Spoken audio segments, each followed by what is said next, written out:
Pulsar bike నాది necklace గొలుసు పాట అది మీద ప్రాచీనమైన పాట అని మీరు అన్నారు మీరే. అవునవును. ప్రాచీనమైన పాట అంటే వెలుగులోకి అంటే జనాల నుంచి వచ్చిన పాట జానపదం అని మీరే అన్నారు. అవును. ఈ ప్రాచీనమైన పాట వెలుగులోకి తెచ్చింది నేను రఘు అంటున్నా. పలసర బైక్ పాట మాత్రం మరి ఇది ప్రాచీనము, ఇది ఒరిజినల్ జానపదం మనకు తెలియదండి. ఒక పెళ్లిలో డొక్కర మోహనన్నయ్య గారు అని చెప్పి అతను పాడారు అనమాట. అది పాడిన తర్వాత అది చాలా బాగుందని చెప్పి మన శ్రీకాకుళంలో డాక్టర్ తిరుమలరావు గారు డైరెక్టర్ గారు పల్లిపూటికి పండుగ వచ్చిందని ఒక సినిమా తీశారు. ఆ సినిమా ఆడిషన్కి నన్ను పిలిచారు. పిలిస్తే ఆ గ్రూప్లో నన్ను యాడ్ చేశారు. ఆ గ్రూప్లో ఆ లింక్ని షేర్ చేశారు. ఆ లింక్ని నాకు ఆ సినిమా అసిస్టెంట్ డైరెక్టర్ గారు జామి శ్రీని గారు సార్ చాలా మంచి ఆయన, మనకి ఏమైనా సలహాలు ఇస్తుంటారు. నాకు ఎప్పుడు 2015లో పరిచయం అతనేమో మిత్రమా ఈ పాట బాగుంది, దీన్ని డెవలప్ చేయను అన్నాడు. దాన్ని తీసుకొని నేను దానికి అనుగుణంగా ఆ అన్నయ్య గారు ఎలా పాడారు, గుబులు గుప్పు దాన ఉంగరాల మెట్టదాన చెవిలేరక చుట్టదాన చేతిలాగి పెట్టిదాన అని చెప్పి పాడారు.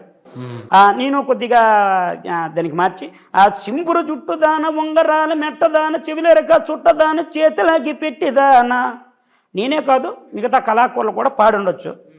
కానీ నేను దాన్ని అది తీసుకొని నేను అట్టంటాడదాను కాదు బావా పలసర బైక్ మీద రారు బావా, అతను ఏ విధంగా అయితే పాడారో దానికి అనుగుణంగానే నేను మిగతా 2 చరణాలు నేను రాశాను. మోహనన్నయ్య గారు పాడే అర్థం ఏంటి, చింపురు జుట్టుదాన ఉంగరాల మెట్టదాన చెవిలేరక చుట్టదాన చేతిలాగి పెట్టిదానా అంటే మగవాడు అనుకుంటున్నాడు. ఫోన్లో పరిచయం అయిందేమో ఆ అమ్మాయి, నువ్వు చింపురు జుట్టు ఉంగరాల తల చేతులాగి పెట్టి ఇలాగే ఉంటావని చెప్పి ఈ అబ్బాయి అభిప్రాయం. అప్పుడు తనేమంటుంది, బాబు నేను పల్లెటూరు ఆడపడుచు, నేను అలాంటి దాన్ని కాదురా, నేను అట్టంటాడదాన్ని కాదు బాబా, నన్ను చూడడానికి నీ దగ్గర ఉంటే పలసర బైక్ మీద రారు బావా అనే తన అభిప్రాయం అనమాట. అమ్మాయి ఎటు నుంచి అంటుంది.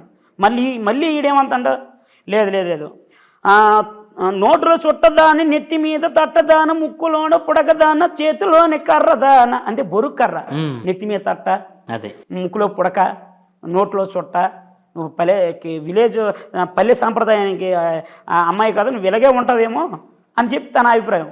మళ్ళీ తను అంటుంది అమ్మాయి, విలేజ్ అమ్మాయినే కానీ నేను అట్టంటాడదాన్ని కాదు బాబా, నేను నువ్వు అలాగ అనుకుంటున్నా కానీ నేను అనదాన్ని కాదు, నన్ను చూడడానికి కనీసం పలసర బైక్ లేకపోతే గ్లామర్ బైక్ మీద రారు బాబా అని చెప్పి నేను పాడిన తర్వాత తమ్ముడు పాటను మనకి ట్రాక్ అడగడం, రమణ కూడా అనుకునే ఆదరణ దక్కడం, మంచి పేరు రావడం మా ఉత్తరాంధ్రకి గర్వకారణం. అంతే కదా. అది కానీ ఆ బాణీని తీసుకుంది మీ దగ్గర నుంచి. మరి బాణీ అన్నగారిది కానీ లిరిక్స్ ఆ ట్రాక్ కూడా మనకి అడగడం జరిగింది తమ్ముడు. అలాగని నేను ఇస్తానన్నాను కూడా, ఇస్తానన్నాను. తర్వాత ఆ స్టూడియో వాళ్ళకి నేను ఫోన్ చేశాను, వాళ్ళు డబ్బింగ్ వర్క్లో ఉన్నామని చెప్పడం. తర్వాత తమ్ముడు వేరే విధంగా లైన్ మార్చి పాడి మంచి ప్రజాదరణ పొందడం, తమ్ముడికి కూడా మంచి పేరు రావడం. ఇప్పుడు ఆ పాట వల్ల ఆయనకు ఒక మంచి పేరు వచ్చింది, అంత వచ్చింది కదన్న. దానికి లిరిక్స్ తన పేరు వేసుకున్నాడు కదా, మరి అవి మనం ప్రస్తావించకూడదు. మరి దానికి కరెక్టా కాదని మీరే చెప్పాలి.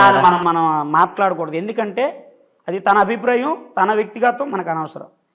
ఆ పాట అయితే ఈ విధంగా వెలుగులోకి రావడం జరిగిందని నేను చెప్తున్నాను. అది అట్లా. తర్వాత ఈ నక్లీసు గొలుసు మాత్రం అది చాలా ప్రాచీన జానపదం అండి. మా తాతల పుట్టక ముందు నుంచి ఉన్నటువంటి పాట అది. అప్పుడు రెహలారేల 3వ తరగతి ఒక కాంపిటీషన్ జరుగుతున్నప్పుడు నేను వెళ్దాం అనుకున్నాను. కొన్ని పాటలు సేకరించుకున్నాను. ఆ పంచాది సోములు అని చెప్పి ఆ పెదనాన్నగారి దగ్గర చాలా పాటలు, ఒక 5 పాటలు, నేను వేరే సేకరించిన ఒక 5 పాటలు 10 పాటలు ఉంచుకుంటే అప్పుడు మా అన్నయ్య గారు చనిపోవడం వల్ల, ఇప్పుడు 2008 టైంలో ఈ మాట ఇది, చనిపోవడం వల్ల ఈ పాటలు వేరే బ్రదర్కి ఇవ్వడం, వాళ్ళ నుంచి వేరే వాళ్ళు మన ఉత్తరాంధ్ర నుంచి పాడడం జరిగింది. కాకపోతే సోషల్ మీడియా వేదికగా ఈ నక్లెస్ గొలుసు అనేది నన్ను ఈరోజు నా ఉత్తరాంధ్రలో పరిచయం చేయనటువంటి వ్యక్తి సోషల్ మీడియా వేదిక ఎవరంటే అతనే నాగభూషణ్ గారే. అదేదో ఆ ఛానల్ ద్వారా నాకు ఏదో జానపద బ్రహ్మ అని చెప్పి ఏదో చిన్న ట్యాగ్లైన్స్ కూడా ఇచ్చారు వాళ్ళు. 4-5 చరణాల పాట అది. నీ పక్కన పడ్డది లేదు చూడాలి పిల్ల నాది నక్లెస్ గొలుసు, నీ పక్కన పడ్డది లేదు చూడాలి పిల్ల నాది నక్లెస్ గొలుసు, నీ బాబుగారు వచ్చేటి వేళ, ఆహా. నీకు బంతి పూలు తెచ్చేటి వేళ, నీకు మామగారు వచ్చేటి వేళ, మ్మ్. నీకు మరుమల్లెలు తెచ్చేటి వేళ, నీ కొనకొమ్ములు, నీకు కడియాలు, నీకు ఎత్తు గొడుసులు, నీకు ముక్క పుడకలు, నీకు ఇప్ప పూలు, నీకు మామిడి పూలు, నీ మామిడి పూలు పూసేటి వేళ, నీ మనసైన మొగుడు వచ్చిన వేళ.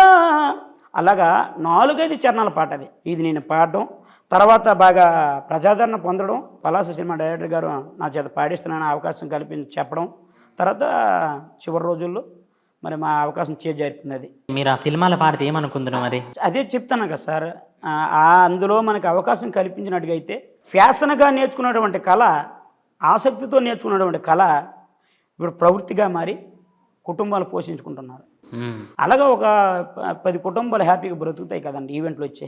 అవును. అలాగని చెప్పి మనం పెద్ద గాయకులు అయిపోము, పెద్ద సెలబ్రిటీలు అయిపోం అవసరం లేదు. లింగిడి లింగిడి పాటతో నువ్వు సెలబ్రిటీ అయిపోయావు చెప్పాలనంటే. అది భగవంతుడి దయ అండి. అదే